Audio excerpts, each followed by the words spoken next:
Welcome to the Game Rage Star Wars podcast.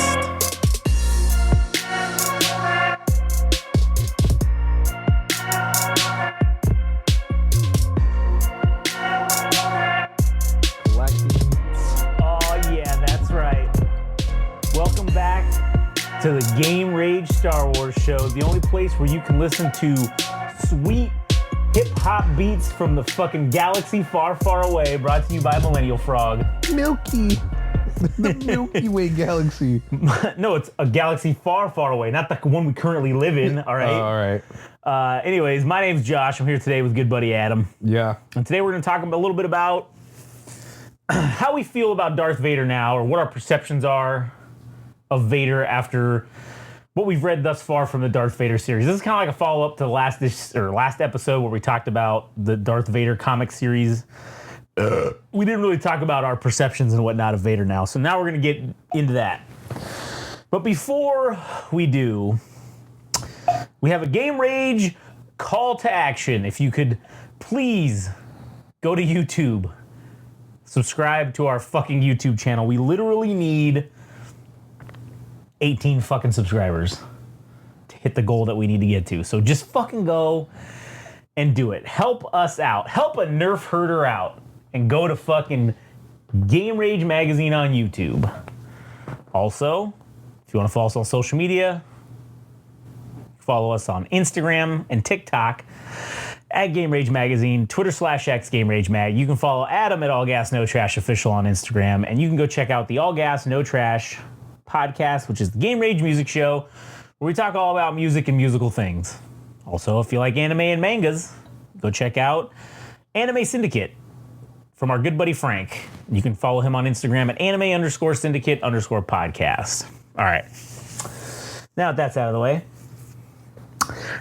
what are some of the things that have you had any changes in your perception of Vader since we started reading this comic series? Yes. And what might those be? Well, from the original trilogy,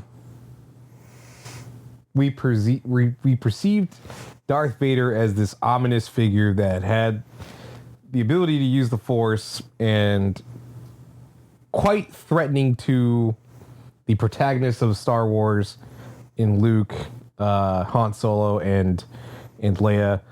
And, he quite frequently lays the smack it down consistently throughout the original trilogy. Yeah. And then, of course, we have the prequel trilogy where we see him prior to his days of turning to Darth Vader, his youthful days as Anakin Skywalker, the slave of Watto on Tatooine, eventually freed by Qui-Gon, and then working his way through the Jedi ranks and eventually the betrayal of Obi-Wan. Yeah. And now we're working our way towards these two series that take place between 4 and 5, of course, between 3 and 4. Did you just real quick? Did you watch the Obi-Wan? I did. Series? Okay, because that was also in this like kind of. Oh yeah, that's period. true. It adds a little bit more too. Yeah. So, anyways, go ahead. Sorry. So it's hard to know whether Darth Vader, because he is calculated, but as we're kind of learning through the 2015 series, he doesn't exactly have everything planned out. Like, he wants to usurp Palpatine. Yeah, like immediately. But he doesn't have everything planned out, which kind of appeals, or rather, it kind of plays into his younger. Like, it's almost like he hasn't grown up either, because he's so rash in how quickly he makes decisions. Yeah. And how he, if he doesn't get his way immediately, he just starts fucking throwing a fit and shit. Yeah, Anakin was the guy who never grew up. He was like a big kid, basically. Yeah. I mean, granted, he fought like a major fucking war, but he was still like a kid, and that's part of the stuff that a lot of that died with Anakin. But some of that rashness and some of that, I guess, quick to make decisions without really fully thinking and articulating the consequences of those decisions, quick to action, not much thought, that is a mainstay from Anakin to Vader, in my estimation, in my opinion.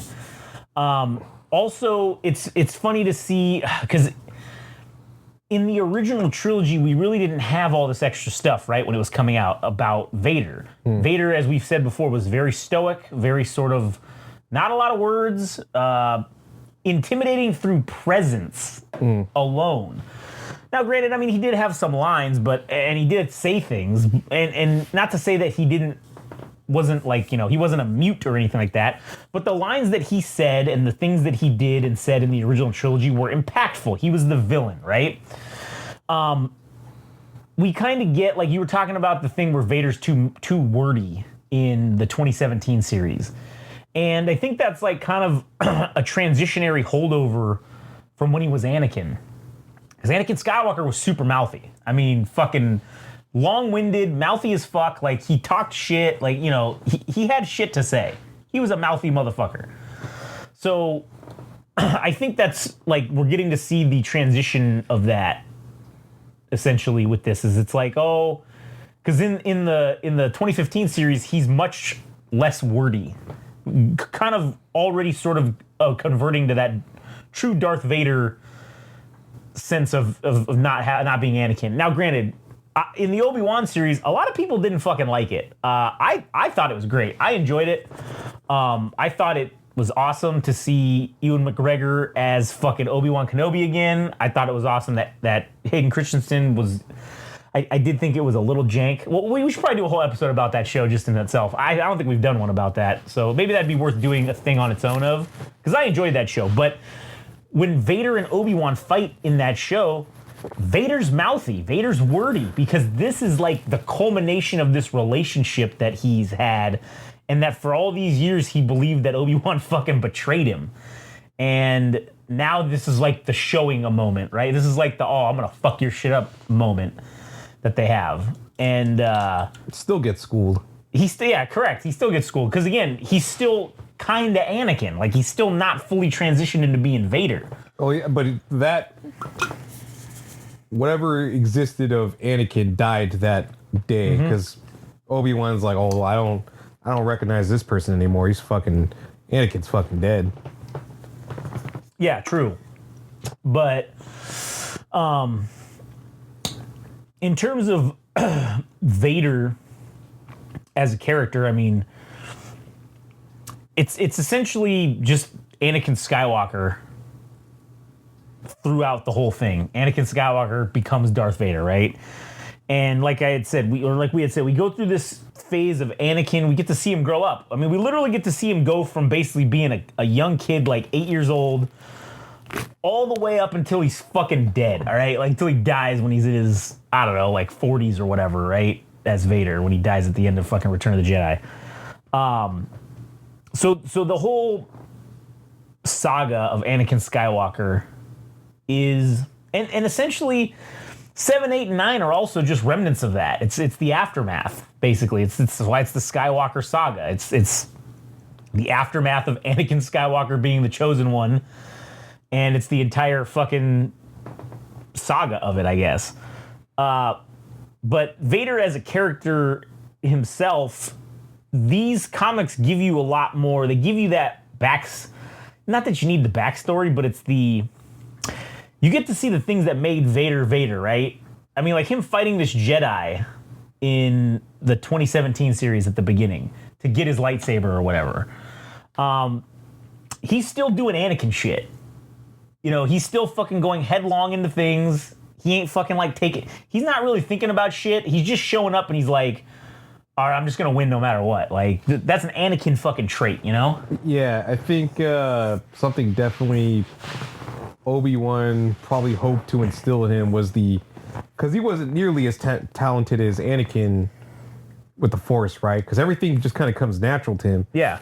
But that motherfucker had to work to get to where he's at, but everything just comes natural to Anakin. And I think it's like the fucking talent over hard work or vice versa, hard work over talent, that Darth Vader's so confident in his ability. Well, both Anakin and Darth Vader are so confident in the abilities they have in the Force that they don't have to refine themselves to, fuck it, I'll just do it raw. Yeah. I'll figure it out. Well, listen, that's why Anakin gets his fucking arm cut off in Attack of the Clones by Count Dooku. Because he literally is like, oh, I got you. I'm going to take your shit, bitch. I'm gonna fuck your shit up. And then it's funny when they fight again in episode 3, and he says, my powers have nearly doubled since the last time we met. And he says, good. Twice the pride, twice the fall, or double the fall. And, I mean, granted, Anakin ends up, he wins that one. But that was when he got... He humbled him. Well, he got humbled. And it's like... And maybe that's where the dark side started to come in, because... The thing that gave him the advantage over fucking Darth Tyrannus, was like, all right, I'm dialed in now. Like, we're whooping his ass, but I got hate in my heart, but it's focused. Mm-hmm. And he didn't get too far ahead of himself. He ended up whooping his ass. But and listen, I think that's kind of been Anakin's strength from being even a child. Is he's got hate in his heart. Yeah. Even as a child, he had hate in his heart. Even when he was trying to be a good guy, it was motivated by hate within his heart. And when in the times that he was able to focus that hate, unstoppable. But again, he lets I believe the false teachings of the Jedi gave him that fucking Jedi hubris, that overconfidence. Granted, he had that naturally, but coupled with the teachings of the Jedi, that dialed it up to the umpteenth degree.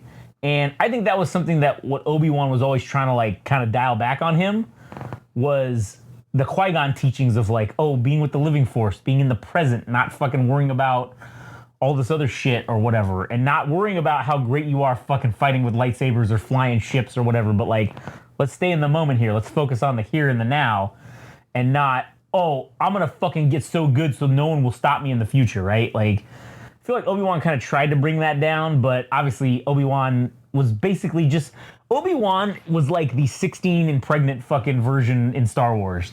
He's this young dude, he just gets promoted to Jedi Knight from killing, his master just got killed, and then now he's a Jedi Knight and he's got a fucking Padawan. 16 and pregnant, 1,000%. You are not a grown-ass man yet, and here you are with this fucking kid that you're now responsible for teaching how to be a person. And preventing from falling into the wrong side of the prophecy. Well, that and the whole pressure of this is the chosen one. God damn. It's basically if fucking, what's her name? The Virgin Mary was on 16 and pregnant. You better not turn him into the Antichrist. Yeah, because that's he is the chosen one, but it is one of two ways this is going to go. And you better not fuck him up. That fucking level of pressure is astonishing. And then what sucks, I mean, this is more about Obi-Wan, but what sucks is to have failed, essentially.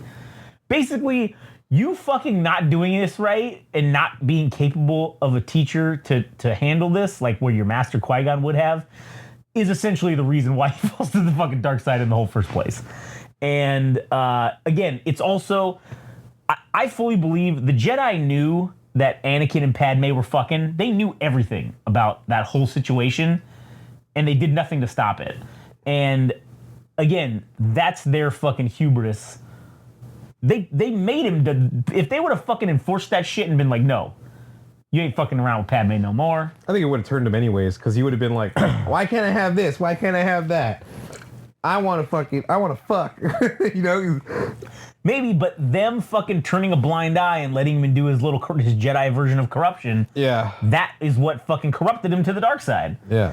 Sweet, sweet fucking older lady Poon. That's what fucking ended up ruining the galaxy.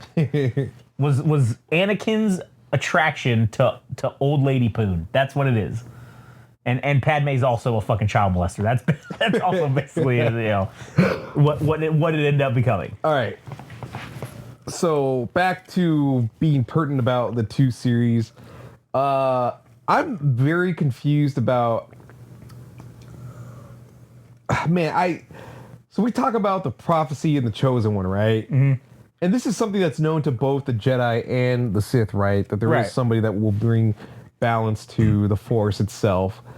And I can't help but feel that not only did the sequel trilogy belittle that, but I feel as though this series has as well, because Emperor Palpatine makes it very clear, and maybe he does know that Anakin is capable of leading the Sith as the master of the Sith if Emperor Palpatine were to actually die. But it's never been Emperor Palpatine's plan to ever fucking make Darth Vader master, right? Like, he's not going to just give it to him. That's one of the inherent flaws with the rule of two, right? There's a lot of strength to the whole rule of two thing, but one of the flaws being there's only two, right?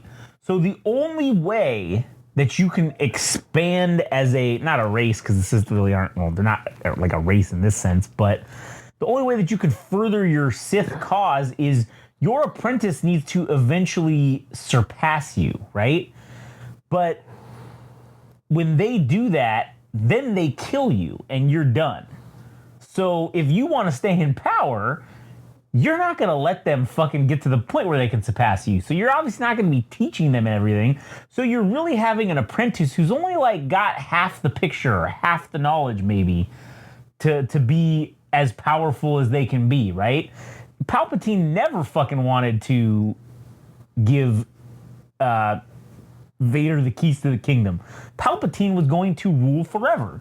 That, again, Palpatine took Darth Plagueis's fucking deal on how to influence the midichlorians to fucking erase death or whatever, right? Palpatine was gonna live forever, and he was never going to fucking let his power be taken. So, like, to even further add to this, this is illustrated within the 2015 series, knowing that Palpatine's already doubting Darth Vader as he is, because he's talking to the Silo gentleman who has been doing scientific experiments to create a worthy apprentice. Yeah, to possibly overtake Vader, because I think it's something played to both ways. If Vader is in fact the apprentice that he's looking for, and if he is going to lead the Sith, then this shouldn't even be a problem. This is all set up for Vader to prove his own worth. Yeah. That if he's going to bring balance to the Force and or rather have the Sith lead, that this is all part of the plan.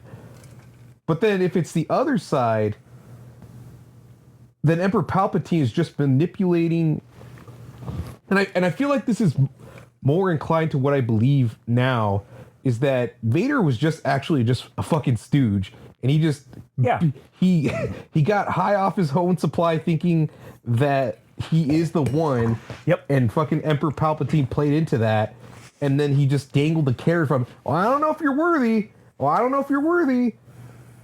Maybe you are the one. I don't know. I'm going to make you jump through all these fucking hoops. Oh, yeah. Nice job. But I got one more thing you got to do before you become fucking master, or the master of the Sith. It's I'm shutting the studio down unless you guys go get me Cambodian breast milk, all right? That's the fucking Sith version of that. Yeah. And that's how their whole relationship started off, was, oh, you're worried about your wife and your unborn children? Hey, there's this story about this guy who fucking can save people's lives through the Force. And he's like, oh shit, you know where I can learn this power? And that's when he's like, not from a Jedi. And once he turns to the dark side, he says, yes, I'm sure together we will figure out this power. I wasn't going to give you this power. He turned to the dark side to get this power. And then as soon as he does it, Palpatine's like, yes, I'm sure together we can figure out how this power works. He was never going to give it to him. It's always dangling the carrot one step fucking in front of him. And that's just the nature of the beast when it comes to being Sith, right? Like, that's kind of how it is. You're the stooge. When you're the apprentice, you are the stooge. Like, that's just the deal. You're the stooge.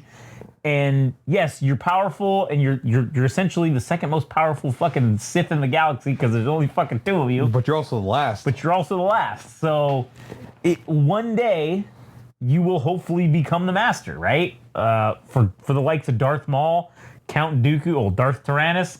Who was also very capable himself. Absolutely. Both of those guys were very capable. However, the one thing that no one that was an apprentice under Palpatine had, like Anakin, was the actual literal cunning to defeat him. And the only reason Anakin ends up essentially killing him in the end is because Palpatine was so high off of also his own supply of being the Emperor and no one's ever going to, Vader will never turn against me. That was his fatal flaw. Was electrocuting Vader's son in front of him was the straw, or was the line. That's my boy. And Vader picks him up and literally fucking body slams him over the fucking railing into the Death Star reactor or whatever. Which, man, what a fucking shitty fucking throne room that is, where the reactor's like right fucking there. Yeah, to give yourself a chance, to give yourself a chance to potentially die in your own quarters. Yeah, that's insane. But then also, if I do believe he's a stooge, he's also demonstrating his worth in this series as a leader, going on campaigns to fight for the Galactic Empire, where everybody's like, this guy's a fucking idiot. Like, he's doing shit in old cryptic ways of the Force, and we're all past that. This is 30 years after, this is 30 years after the Clone Wars and, after the Galactic Empire. The Jedi being erased from history. Yeah. Nobody gives a fuck about this old mystic dude that can move shit with his mind or whatever the fuck. And then within this series, we see him go to this planet Shotorun to remind these ore barons that they got to know their place, and installing a leader and making sure everything's in order to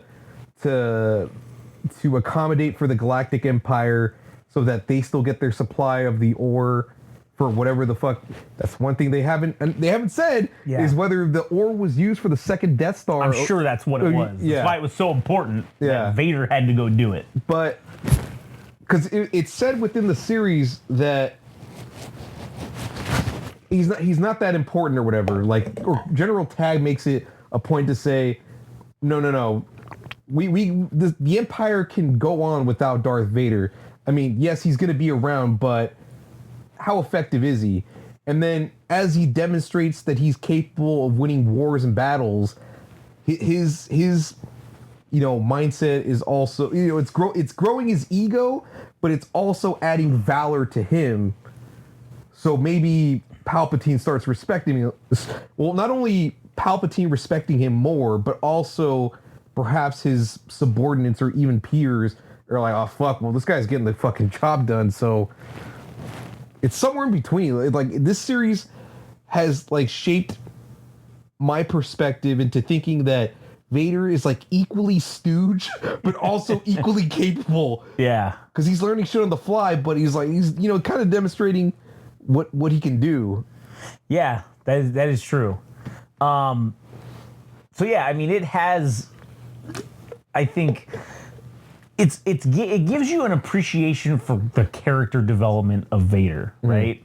Because yes, he's a fucking straight stooge, and then he goes from essentially he's a stooge, but even though he is a stooge, he is still the baddest fucking villain on the planet. I mean, even in like Rogue One, when that hallway scene is, I mean, listen, that's an iconic fucking scene that will never fucking be surpassed. I mean, Jesus Christ. And that's some of the shit you get to see Vader doing, like, in these things, because we never got to see Vader at that level in the original trilogy. Yeah. Held back by technology and maybe by the fact that the storytelling wasn't necessarily meant to have these massive action sequences or whatever, like that. Yeah, and maybe I'm drawing my own conclusions, but you could say that Vader having his little, like, touching tips with fucking Obi-Wan in episode 4, that, if his robotic parts are replaced so frequently, if he's going to battle so frequently, maybe he got the worst shit in that duration of in episode Force. So like maybe he's like, you know, I got to break this shit in or whatever. So maybe that was the reason that he was like not that effective. Could be, yeah. And also that was the whole thing, that's the whole point of the suit, was Palpatine designed the suit to keep Anakin in basically constant fucking agony and to just constantly hurt and to just be a constant fucking problem. And that's why Vader spends time in his fucking meditation chamber, because that's the only time he gets outside of his suit and outside of the fucking pain and the agony of being and essentially existing at this fucking point. Yeah. So yeah, man, being Darth Vader sucks dicks. Like that's terrible. It's got to be a horrible existence, man. But and then to know what you lost. That's the other thing too, is to live with the regret of the loss of everything you have. You literally lost everything and gained nothing you were promised. In the end. And all you have to live for is, well, I'm the one that survived. Like it's almost, I don't want to say it's survivor's guilt, but he was promised his wife would survive. It was like, well, now I got to fucking live out of spite, because if I die, then it's almost as worse. Well, remember, now he's just living to take over the Empire, because he says that to Padme. Well, I'll overthrow the Emperor and blah, blah, blah. Yeah. And then she's like, what, did you become the Emperor too? Yeah, bitch, you want to be Empress? Like, get the fuck, come on, let's go. Yeah. Oh, no, Annie, this is not the Annie I love. See, a woman fucking had to ruin it, all right? Like, he could have been fucking totally fine just being, he wouldn't have been Darth Vader. He just would have been Emperor Anakin Skywalker, and she would have been Empress Padme Skywalker, and they would have lived happily ever after, and then the fucking Empire probably would have been great. You know what kind of bothers me is that Vader never got to fucking use Force lightning. Like, he's done all this shit for Emperor Palpatine. He's like, all right, man. First, this is how you throw a curveball. Like, yeah, a little father, like a dude. Even Dooku has lightning. Force what lightning, the fuck, dude? But is that something he learned on his own? Probably. Or Palpatine's like, all right, we're gonna have the little father-son moment. Like, this is how you throw a curveball. This is how you throw a first lightning. Yeah, that's like Sith 101 right there. It's like playing catch with your dad, like you said in the backyard. Yeah. Learning how to do Force lightning. Yeah. And then you throw the balls back and the Force lightning balls back and forth, and then because that's one thing I think I would have wanted is, all right, if this motherfucker is gonna be practicing the ways of the Sith, show me some of the offensive shit. Yeah. Not the. Well, also, okay, if you think about it, right? Did Anakin have one human hand left or no? Yeah, he did. I don't remember which one it is, but yeah. I feel like he didn't. I feel like Obi-Wan cut off because he had one robot hand. I think he didn't have any human hands left. I think they were both robotic hands. Yeah, maybe. So maybe that's why he couldn't do it, was because you have to have human hands to shoot the Force. Maybe. Because if you're electricity and you shoot the electricity, maybe that fucks your shit up. Maybe he couldn't do it because he's also made of robotic parts, and maybe he short himself out. Like he throws the Force lightning and he fucking locks himself out. But that didn't stop him in episode 6 either. No, the Force lightning didn't do anything to him. I mean, it pissed him off, but and you saw his fucking his skeleton like through the fucking Darth Vader suit. Yeah. But it didn't stop him. Yeah. I don't know. That's an interesting theory. But anyways. Overall, I think overall reading these two comics has, I think for the most part, enriched how I enjoy the character. And I think getting deeper into the 2017 series, I've been enjoying it. In spite of the art and the prologue for each comic or for each issue, right out of the gate, to start with how he's gonna earn his kyber crystal for his own lightsaber as a Sith, that is fucking sweet.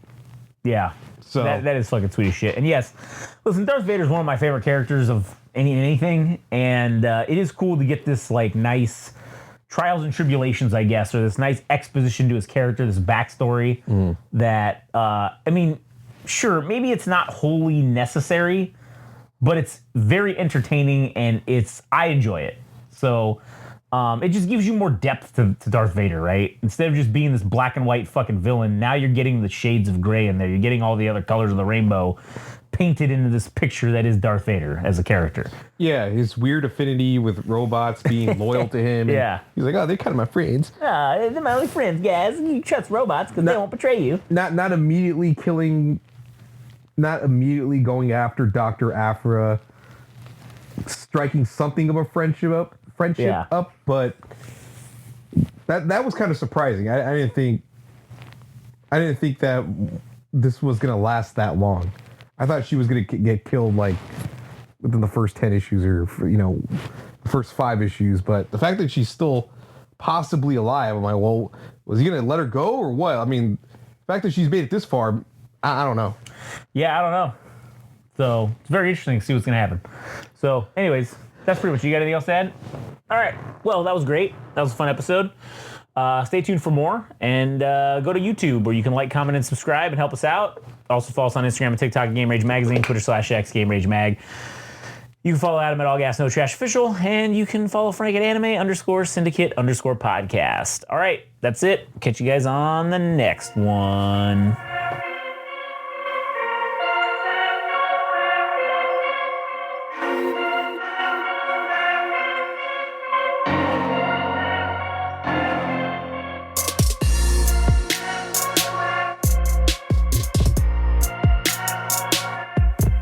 That was the Game Rage Star Wars podcast. Don't forget, like and subscribe on Instagram and TikTok at Game Rage Magazine. Also on Twitter/X at Game Rage Mag. In addition to the actual website of www.GameRageMagazine.com. Check it out for a host of all of our other podcasts and everything else that we do, to be determined later. Thanks for listening.